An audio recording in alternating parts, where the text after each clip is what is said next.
saya kaget setengah mati. Karena nomornya sama persis dengan pengemudi ojek online yang saya pesan tadi. Lalu, siapa pengemudi ojek online yang ada di depan saya?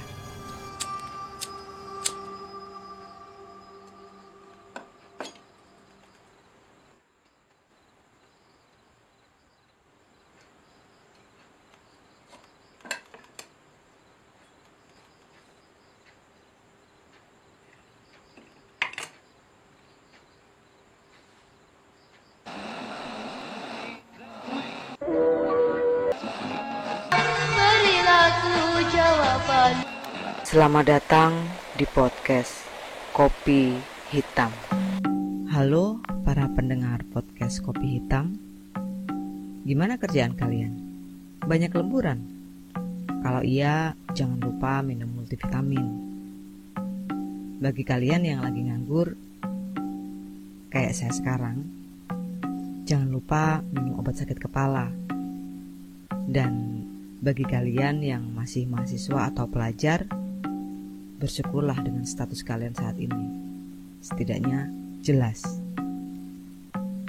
Bicara tentang mahasiswa, kali ini saya akan bercerita tentang kisah seorang mahasiswa sepulang dia dari kampus. Kisah ini saya ambil dari rubrik Malam Jumat di Mojok.co. Oke, biar nggak penasaran, langsung saja saya bacakan ceritanya. Sebuah kisah nyata yang berjudul Teror Ojol Gaib, ditulis oleh Alfat Ramadan.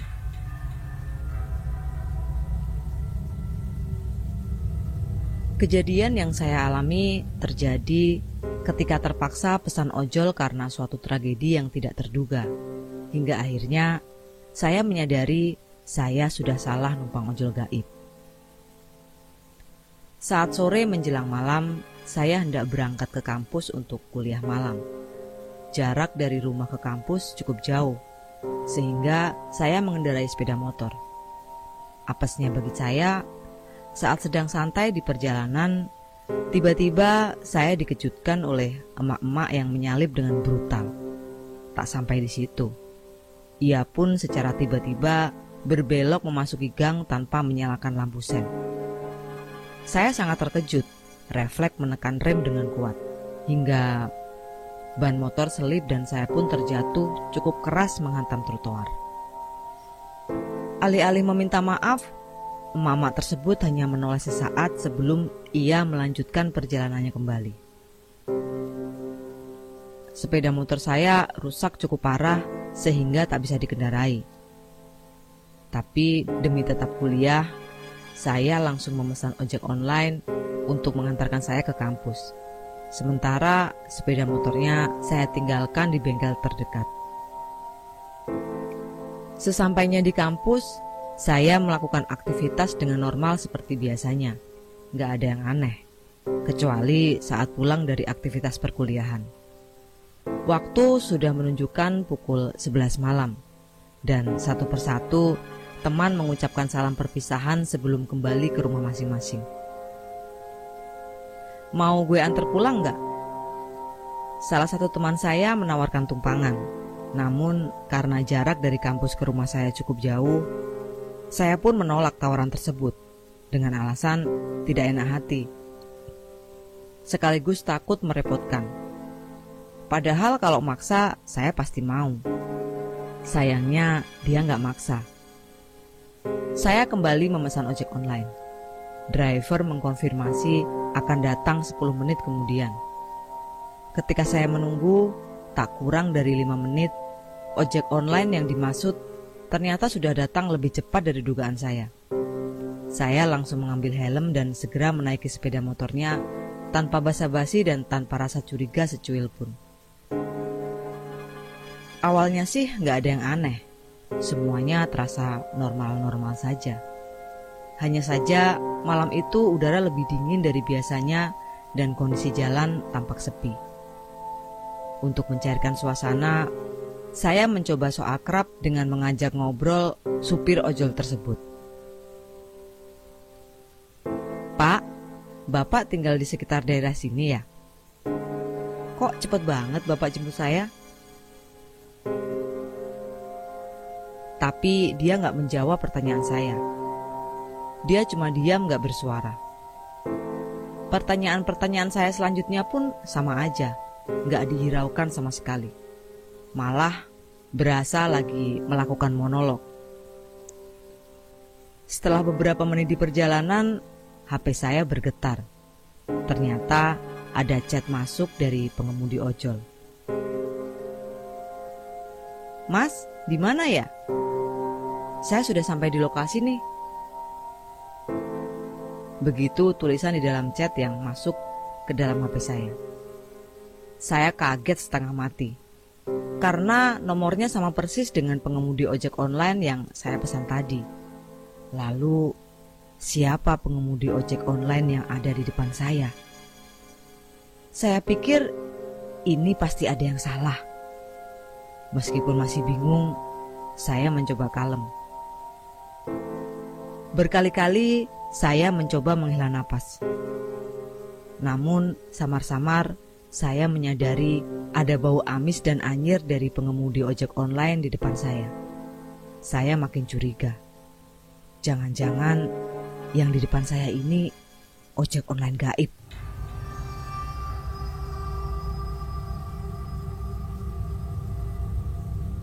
Saya sempat berniat untuk nekat melompat dari motor. Karena sang pengemudi hanya diam dan tak merespon sedari tadi. Namun tubuh saya seolah-olah berat dan sulit digerakkan. Saya mulai pasrah dengan apa yang terjadi. Yang bisa saya lakukan saat itu hanya berdoa terus-menerus dan berharap ini hanya mimpi. Anehnya, setiap saya mencium bau amis tersebut, saya merasa ngantuk. Semakin menyengat baunya, maka saya semakin mengantuk. Seterusnya seperti itu. Selanjutnya, saya nggak tahu apa yang terjadi.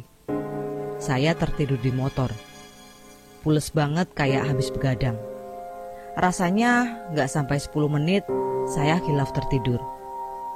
Namun apa yang terjadi setelahnya sungguh di luar logika. Saat bangun, saya menyadari bahwa saya berada di tempat pemakaman umum sendirian. Ojol yang saya tumpangi pun sudah gak ada. Sekeliling saya hanya ada lahan kuburan yang sangat panjang kali lebar, alias luas. Fik, saya tadi dibonceng ojol gaib. Saat itu saya lihat ponsel ternyata pukul 3 dini hari. Langit sangat gelap. Dengan kondisi yang masih lemas sekaligus bingung, saya mencoba meminta pertolongan. Siapa tahu ada yang mendengar teriakan saya. Namun hal itu tidak membuahkan hasil. Kalau dipikir-pikir, percuma juga teriak-teriak karena mana mungkin ada orang yang berada di kuburan jam 3 pagi. Perasaan saya saat itu campur aduk. Sambil sempoyongan, saya mencoba berjalan mencari tempat yang sekiranya aman. Dari kejauhan, saya lihat gubuk kecil di sudut wilayah tempat pemakaman.